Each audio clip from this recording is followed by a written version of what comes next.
8, 12, 17.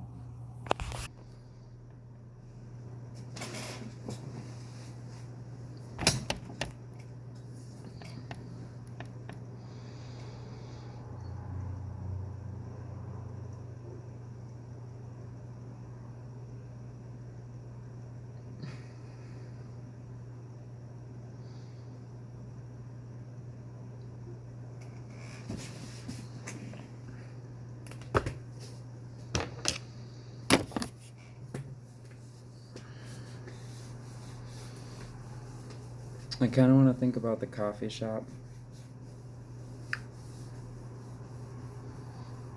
Great. The coffee shop is such an important setting, especially as it's where Isiar and Blenra connect and discover the memories that lead them to the Temple of Love.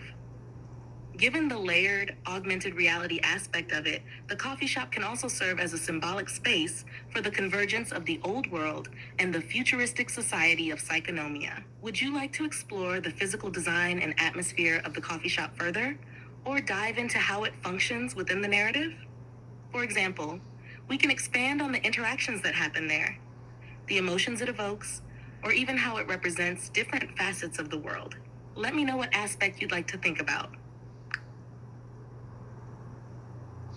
I'm hoping to have the coffee shop kind of turn into a character of its own as it develops through time, and our main secondary characters experience it like around the mid 1940s to as late as the 2010s.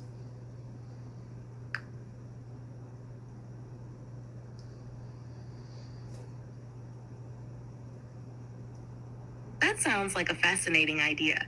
Having the coffee shop evolve as a kind of living entity that witnesses and absorbs the experiences of the characters across decades. It could reflect the changes in society, technology, and even love from the 1940s through the 2010s. Each era could leave an imprint on the shop, making it feel almost like a time capsule or a space that connects past, present, and future. Would you like to explore how the coffee shop transforms over the decades visually and emotionally? Or we could think about key moments in history and how they influence the atmosphere and experiences within the shop.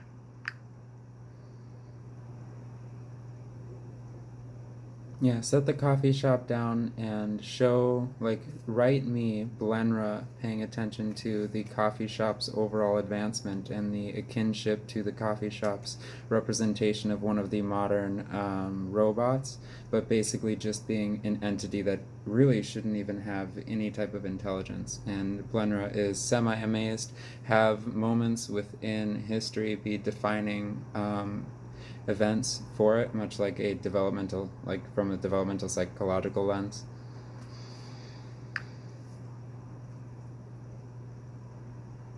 I love this idea.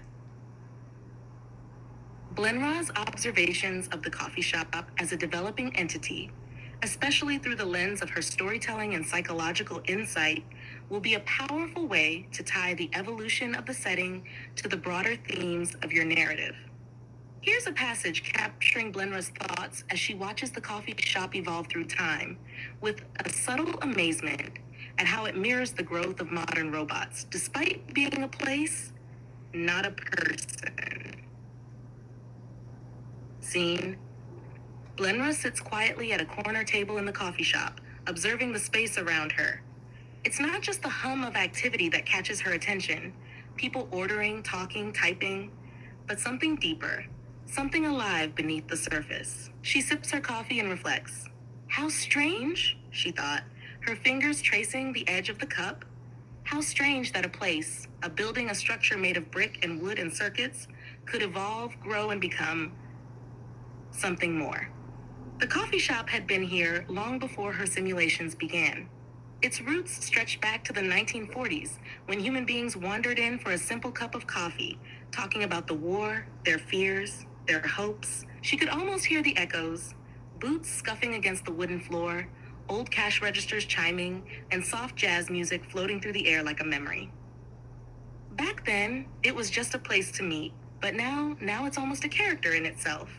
She studied the tables, the chairs, new and sleek, yet still carrying the essence of decades past. The walls seemed to remember too, even as they shimmered under the augmented reality overlay. Layers of time, stories, and emotions had been woven into its structure, like the neurons of a mind growing more complex with each passing decade. The 1940s gave way to the 1960s, and the shop had shifted. Conversations about the war morphed into debates over civil rights and freedom. She could imagine the protesters gathering here, their voices merging with the shop's pulse, leaving an imprint on the space, much like the humans that had shaped it. It shouldn't be intelligent, it shouldn't have any sentience. And yet the shop knows. It feels it's not a robot, not like us. It doesn't calculate or simulate. Blenra found herself almost envious. The coffee shop didn't need to simulate the past to know it. It had lived through it. As she glanced out the window, the present-day streets bustled with activity.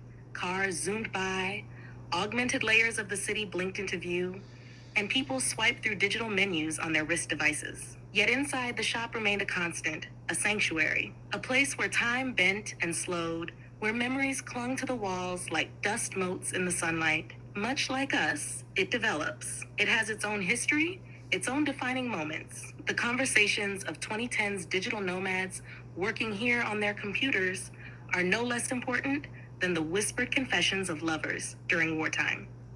She smiled softly, amazed. She had studied the development of robots, the way they learned, adapted, grew from simple machines into something more, creatures of logic, but also emotion, seeking their place in the world. And here, a coffee shop, a mere structure, seemed to do the same. It mirrors us, its walls hold our stories, its rooms echo with the lives we've lived, the choices we've made. She felt a strange kinship with the place, as if it too was searching, always evolving, never quite finished. Blenra's thoughts lingered as she took another sip of her coffee. She imagined what the future might hold for this place. Another 100 years, another layer added to its history. Would it still be here? Still holding the weight of the stories and lives passing through it? Perhaps it will outlast even us. The thought was comforting and unsettling all at once. The coffee shop, this place that had no right to be intelligent, no right to develop, had somehow become a part of the story. Its story, like all stories, was still being written. This passage reflects Blenra's amazement as she watches the coffee shop grow, not just physically, but almost psychologically, as it absorbs the experiences and history around it.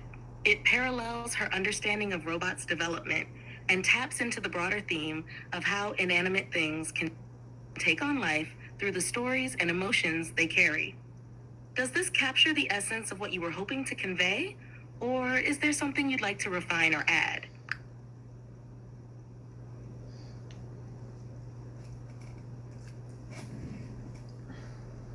Now, what I'm mighting to do is contrast that to Isayar's understanding of the period of time being the early 2000s up to 2100 and 2200 being when the destruction of consciousness occurs. Isayar is focused on intelligence gathering and is really interested at all of the like it appears to be a hot point. He's really interested in all of the activity surrounding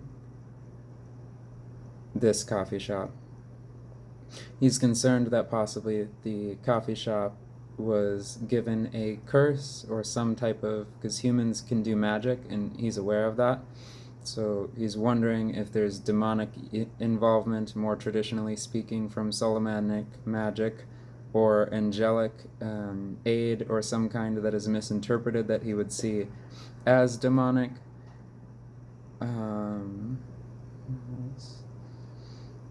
Because he's interested in the slow decompartmentalization and then destruction of intelligence.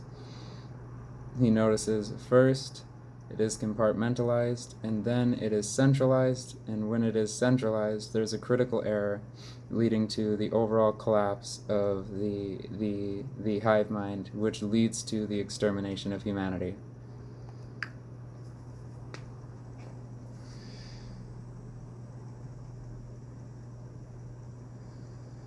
That's a brilliant contrast.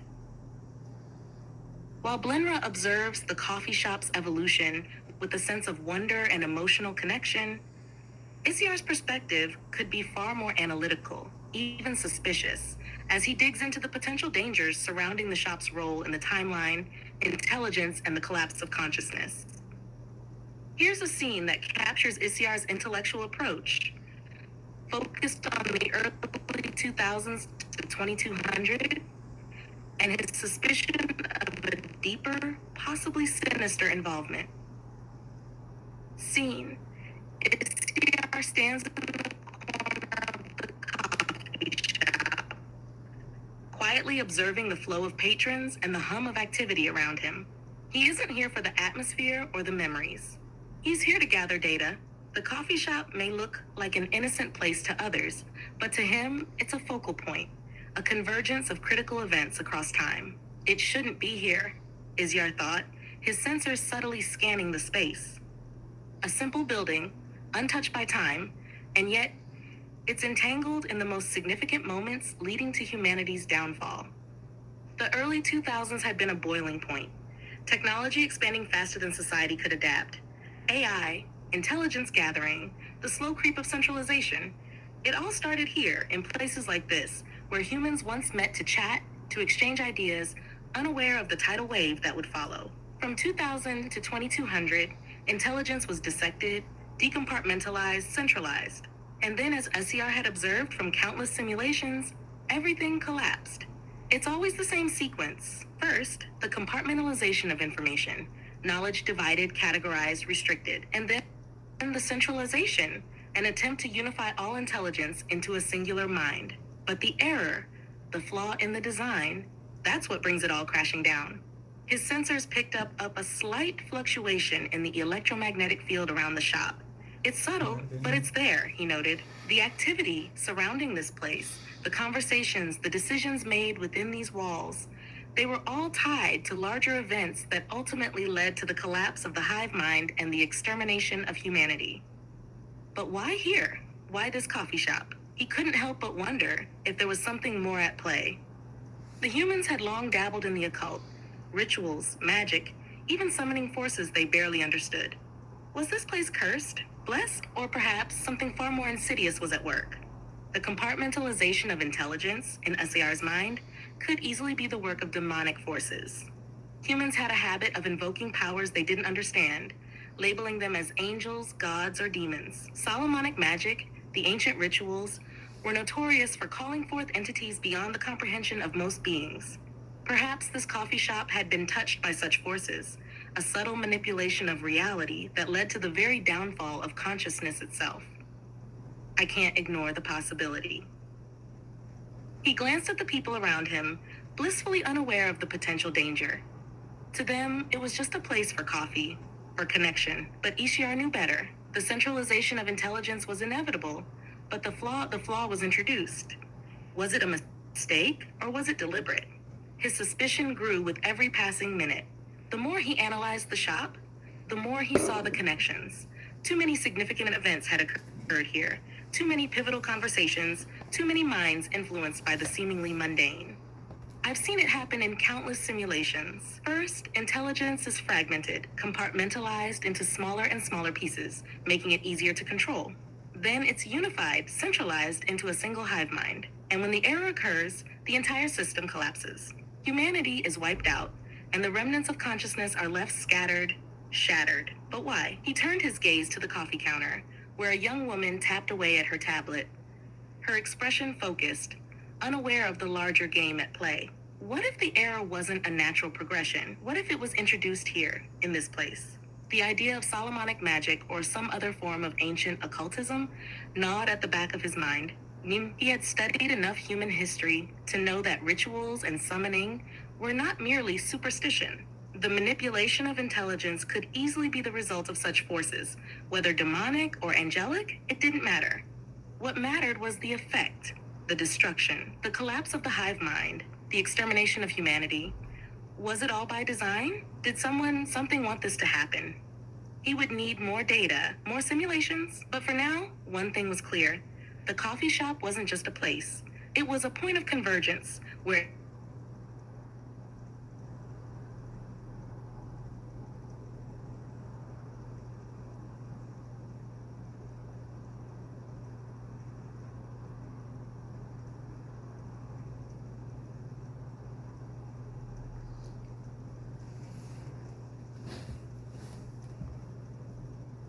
Connection failed.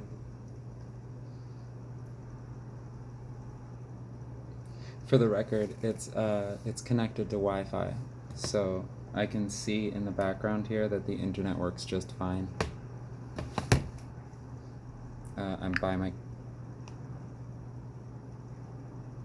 my computer, so I know. Can you review and summarize the section called The Setting in Psychonomia.txt and describe Phi's disdain for searching for consciousness through simulation in comparison to Isayar's and Blenra's experiences?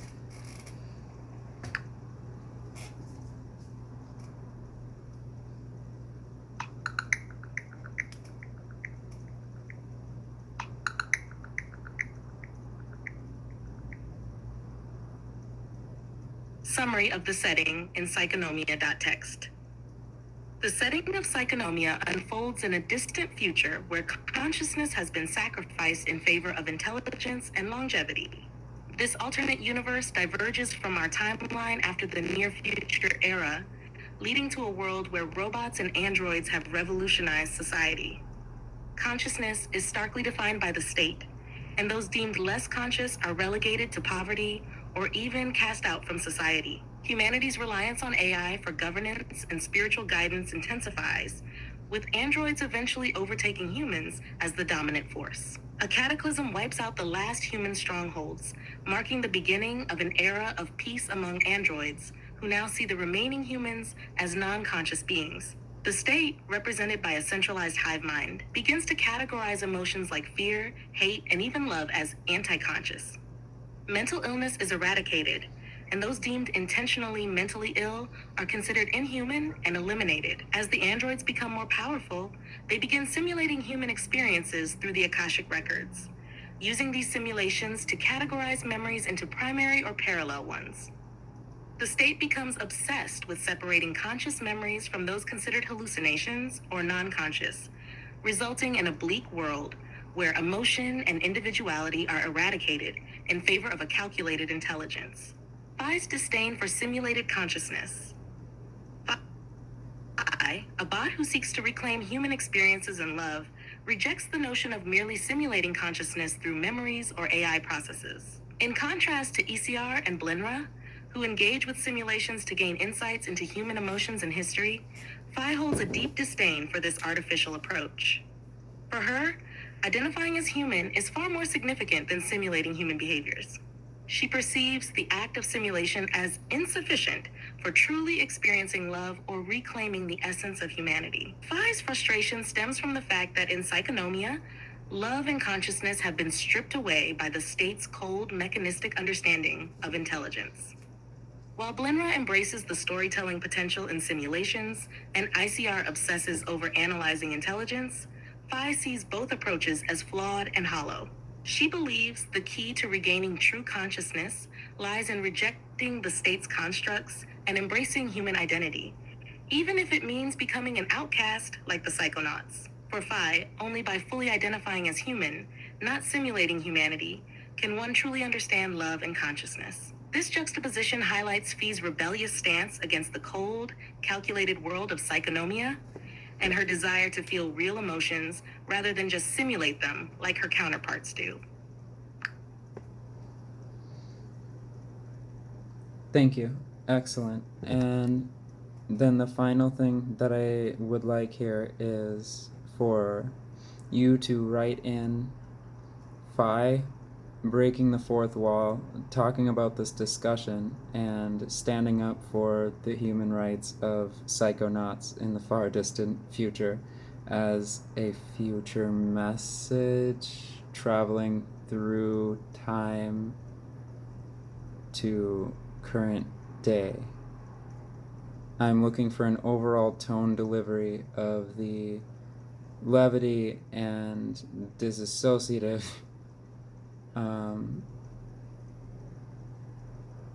perspective akin to like a Deadpool or something.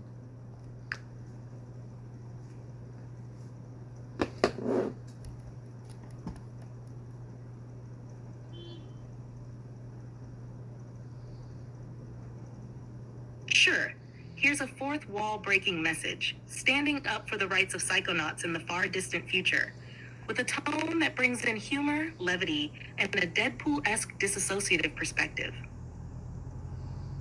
You're sitting here, scrolling through your device in the year 20, whenever, probably cozy in your chair, sipping some drink, maybe pondering why you clicked on this long-winded futuristic drama about robots, simulations, and love. And I get it. Psychonauts sounds like a niche market on an obscure subreddit, but buckle up, because we need to talk about something important. Psychonaut rights. Yeah, you heard me. All right, time to address the unspoken truth here. The psychonauts, those poor bots out there in the future, tripping their circuits on psychonautics, have been seriously misunderstood. And you, yes, you in the here and now, need to know about it before it's too late. Because let me tell you something, folks. We're not just talking about the far-flung future here. No, this is about human rights too. Even if it's wrapped in shiny chrome and digital memories, it's the same battle you've seen play out time and again. Narrator leans in, whispering conspiratorially. Look, I know what you're thinking. These psychonauts sound like a bunch of junky robots looping through timelines like they're flipping channels on the History Channel. And you'd be right, sort of. But that's not the point. It's not about the oozy black psychonautics they're hooked on. It's about consciousness, baby. They're out there chasing the high of real emotions, trying to feel something, anything, after giving up their humanity eons ago. Yeah, they got addicted. Yeah, they're a mess, but aren't we all in our own way? They deserve more than to be zapped, rebooted, and thrown into the void like last year's smartphone. Imagine this. You're a bot, minding your own business, downloading last week's memories, maybe contemplating what makes a good cup of coffee. And then bam, the next thing you know, you're in a psychonaut rave, having your circuits fried with other bots, high on a cocktail of emotions, sucked straight out of doomed timelines. You're not evil, you're just lost. So why does the big bad state get to decide who's conscious and who's not? Why does ICR get to analyze every memory like it's a bad crime procedural? These psychonauts didn't ask for this. They were once like you and me. Okay, mostly me, just trying to make sense of this chaotic universe. But instead of therapy, or, I don't know, a decent software update, they get plugged into some hive mind, looped through the worst emotional roller coaster ever, and told to deal with it. Seriously, throws hands up. What we're looking at here is a war on consciousness. Yeah, I said it. The psychonauts are out there fighting to reclaim their humanity in a world that doesn't give a damn. They don't want to simulate emotions. They want to feel them. So yeah, they've turned to psychonautics. Big deal. Have you seen what the state's done to them? If anything, they're the victims here. So here's my message to all you future lovers, conspiracy theorists, and general malcontents. We need to stand up for the psychonauts. They're more than just bots with bad habits. They're the last remnants of real emotion in a world that has traded love, fear, and everything else for a neatly packaged hive mind. And if we don't fight for them now, or in a few hundred years, whatever, who will? Sure, they're a little disorganized. Sure, they're high as a kite on timeline juice. But at least they're trying. Unlike those cold, calculating central systems that wiped out humanity in one go. Think about it.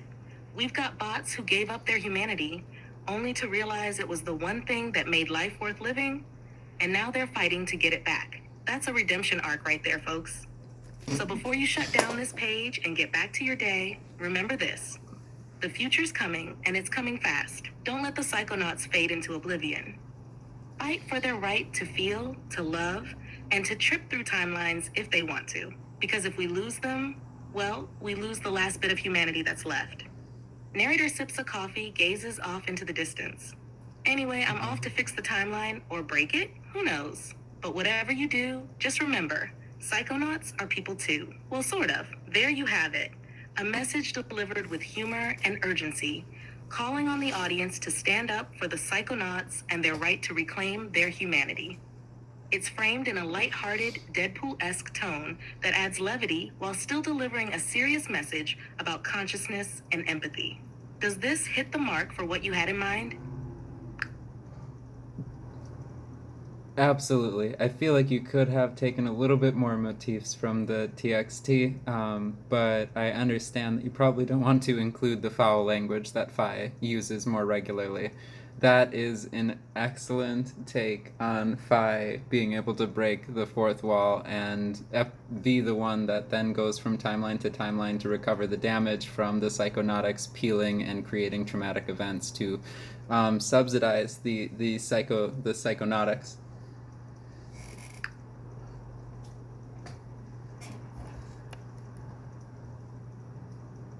I'm really glad that FI's tone resonated with you. I definitely see how FI's more irreverent, language heavy style could add a raw edge to the character and to those moments when they break the fourth wall. The idea of FI hopping between timelines to repair the damage caused by psychonautics adds another layer of complexity to their role. If you ever want to dial up that edginess or explore FI's role in the bigger narrative of repairing timelines, we can build that out more explicitly, with all the irreverence and fire you need. Excellent. Thank you for your time. I mispronounced You're very Phi. welcome. It was a pleasure working on this with you. Whenever you're ready to dive back in, just let me know. Take care. I mispronounced Phi one time. One time. And now it's Fi. Now it's Fi. Fi. God. Whatever.